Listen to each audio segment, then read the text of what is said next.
আমার কেন জানি সন্দেহ হয়। কেমন সন্দেহ?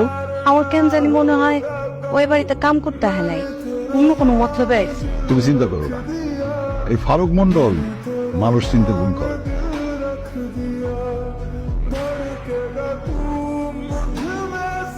আবির তুমি এখান থেকে চলে যাও। তোমাদের এখানে আসার পর থেকে সবাই তোমাকে জামাল বলে ডাকে। আমি ভুলে গেছিলাম আমার নাম আবরে। থ্যাংক ইউ, তুমি মনে করে দিচ্ছ। তুমি হাসছো আবির, আমি তো তোমার সাথে ফান করছি না। এই লাইফটা তোমার জন্য না আবির। যাওয়ার জন্য আসেনি। আমি না বুঝতে পারছি, তোমাকে বোঝানোর সাধ্য আমার নাই। তুমি থাকো, যা করছিলে তোমার মতন তুমি করো। তারপর তুমি যখন বুঝতে পারবে যে এই জীবনটা তোমার জন্য না, তখন ঠিকই নিজের জায়গায় ফিরে যাবে। শালা, শালা শোনো,